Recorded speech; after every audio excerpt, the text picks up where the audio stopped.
नमस्कार विद्यार्थियों, मैं डॉक्टर ओम प्रकाश बैरवा, सहायक आचार्य संस्कृत, राजकीय स्नातकोत्तर महाविद्यालय झालावाड़। आज हम अपनुति अलंकार के बारे में अध्ययन करेंगे। अपनुति अलंकार का लक्षण इस प्रकार है: प्रकृतं प्रतिसिद्ध्यान् स्थापनं स्यात् अपनुति। प्रकृतं प्रतिसिद्ध अन्य स्थापनम स्यात् अपनुति। प्रकृतम प्रस्तुत विषय का अर्थात उपमेय का, प्रतिसिद्ध प्रतिषेध अर्थात निषेध करके, अन्य अप्रस्तुत विषय की अर्थात उपमान की, स्थापनम स्थापना करने को, अपनुति स्यात् अपनुति स्यात् यानी कहते हैं। प्रस्तुत विषय का निषेध करके अप्रस्तुत विषय की स्थापना करने को अपनुति कहते हैं।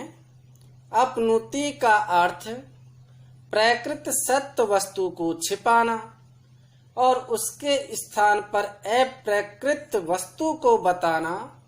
ऐसे स्थल पर अपनुति अलंकार होता है। इहापि कवि प्रौढ़ोक्ति सिद्धमेव यथा। यह अपि यहाँ पर भी कवि प्रौढ़ोक्ति, कवि की जो प्रौढ़ उक्ति है अर्थात जो कल्पना प्रसूत जो होती है, कवि का जो चमत्कार जिसमें होता है, तो कवि के चमत्कार से युक्त या कवि की कल्पना प्रसूत से ये सिद्ध होती है। यदि किसी में कवि कल्पना प्रसूत चमत्कार नहीं है तो वहां पर अपनुति अलंकार नहीं होगा। उदाहरण देखिए: नेदम नभो मंडलम अंबुरासी नेताश्च तारा नवफेनि भंगः नायं शशि कुंडलित फणीन्द्रो नासौ कलंक सहितो मुरारिः।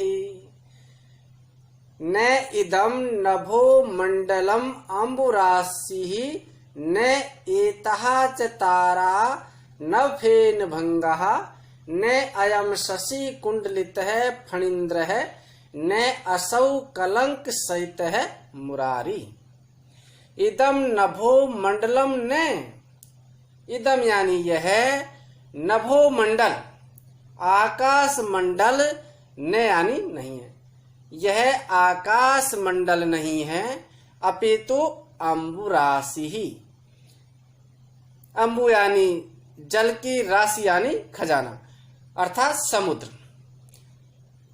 यह आकाश मंडल नहीं है अपितु समुद्र है।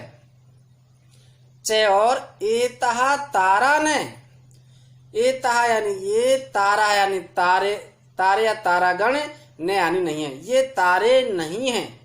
अपितु नव फेन भंगहा, नव यानी नवीन, फेन यानी झाग के, भंगा यानी टुकड़े या खंड है।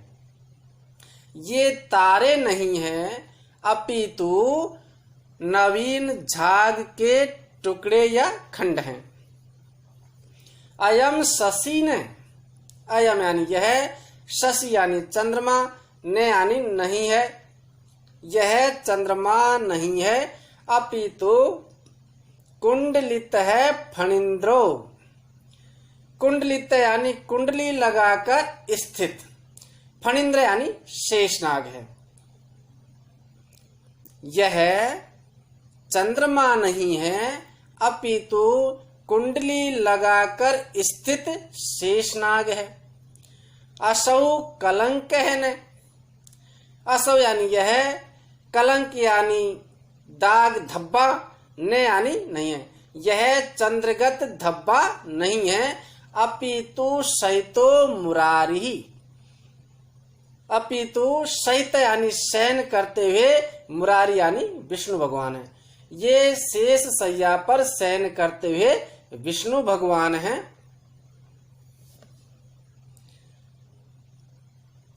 यहाँ इस उदाहरण में प्रस्तुत विषय नभोमंडल, तारागण, शशि और कलंक का निषेध करके इनके स्थान पर अप्रस्तुत समुद्र, फेन खंड, फणींद्र तथा मुरारी के शयन की स्थापना की गई है।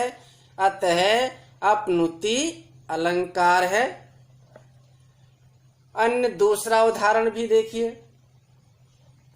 दशानन किरीटेभ्य तत्क्षणं राक्षसश्रियः मणिव्याजेन पर्यस्तः पृथिव्यामश्रु बिन्दवः। दशानन किरीटेभ्यः, दशानन रावण के, किरीटेभ्य मुक्टों के, तत्क्षणम उस समय, राक्षस श्रिय है, राक्षसों की श्रिय यानी राजलक्ष्मी के, अश्रु बिंदु है, आंसुओं की बूंद, अश्रु बिंदु, मणि व्याजेन मणियों के ब्याज या बहाने से, पृथिव्याम पृथ्वी पर, पर्यस्तः बिखरे पड़े हैं। रावण के मुक्टों से उसी क्षण राक्षसों की राजलक्ष्मी के अश्रु बिंदु मणियों के ब्याज अर्थात बहाने से पृथ्वी पर गिर पड़े। अर्थात मुकुटों से मणि गिर पड़े, मानो राजलक्ष्मी के अश्रु बिंदु पृथ्वी पर पड़े हों। यहाँ इस द्वितीय उदाहरण में प्रस्तुत पदार्थ मणियों का ब्याज पद द्वारा प्रतिषेध कर अप्रस्तुत विषय अश्रु बिंदुओं की स्थापना की गई है। अतः अपनुति अलंकार है। अपनुति और रूपक अलंकार में भेद, दोनों ही आरोप मूलक अलंकार है।